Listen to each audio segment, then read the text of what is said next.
Hi everyone, welcome back to the channel AG History Companion. So in this video we are going to cover topic number 7, that is seals, script and weights. So let's start.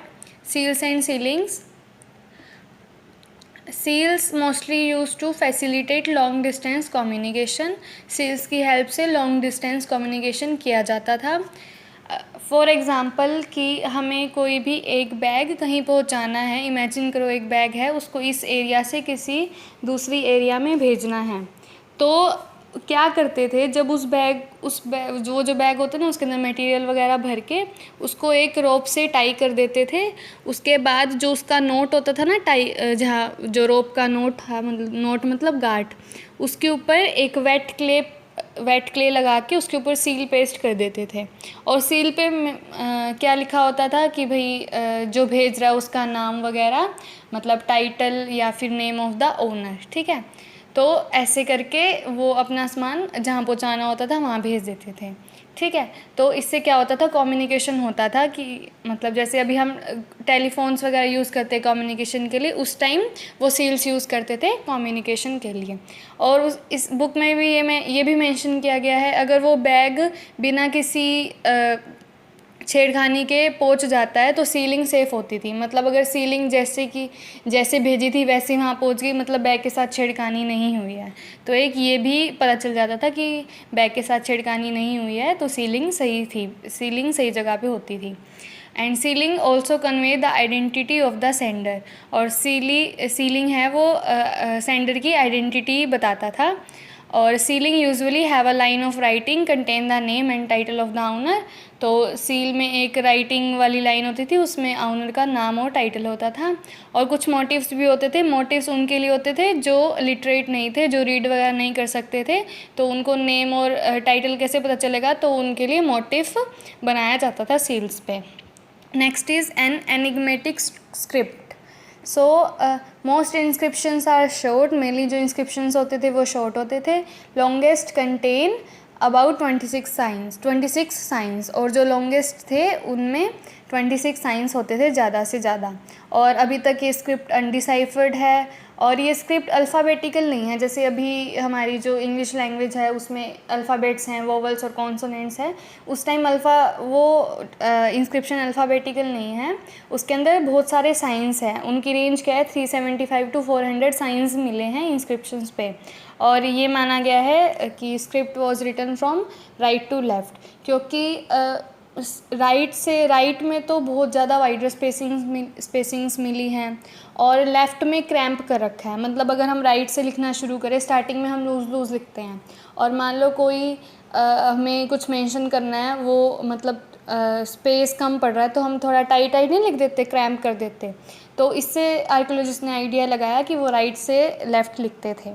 ठीक है, next is, अब कुछ materials हैं जिन पे inscriptions मिली हैं, जैसे seals, copper tools, rims of jars, copper and terracotta tablets, jewellery, bone rods and Asian sign board. इन सभी पे इंस्क्रिप्शंस मिली हैं. और कुछ पेरिशेबल मटेरियल, मतलब जो जल्दी डिके हो जाते हैं, उन पे भी इंस्क्रिप्शंस मिले हैं.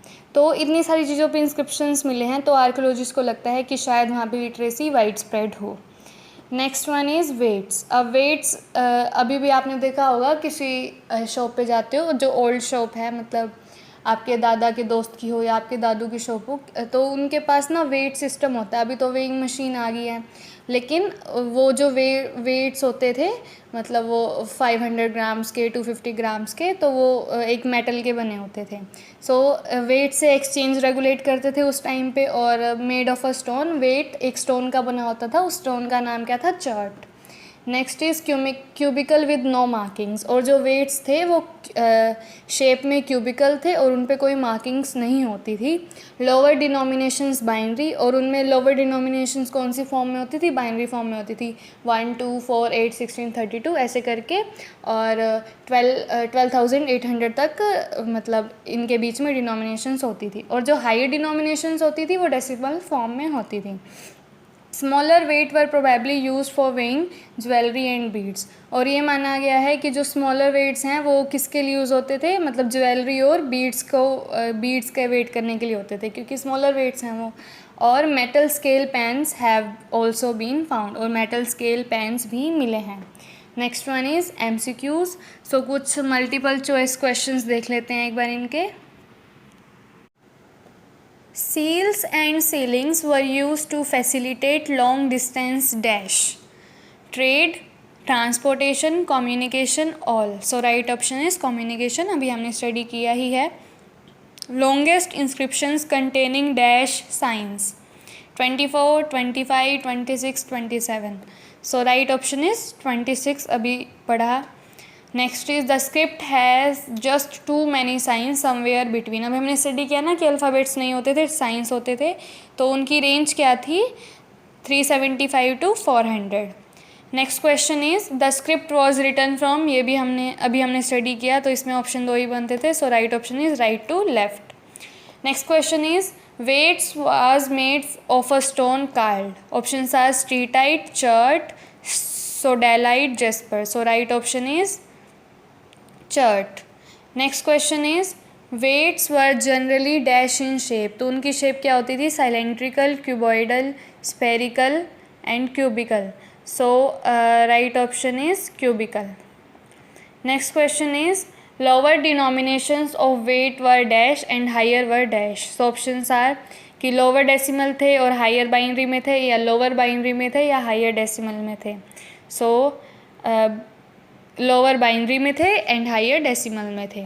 Next question is the smaller weights were probably use for weighing, तो स्मॉलर वेट किसके लिए यूज़ होते थे, ज्वेलरी, बीड्स, बोथ और none. So right option is both. Next identify the picture.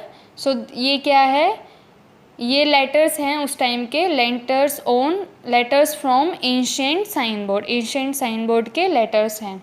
Next picture is, ये picture है, identify the picture.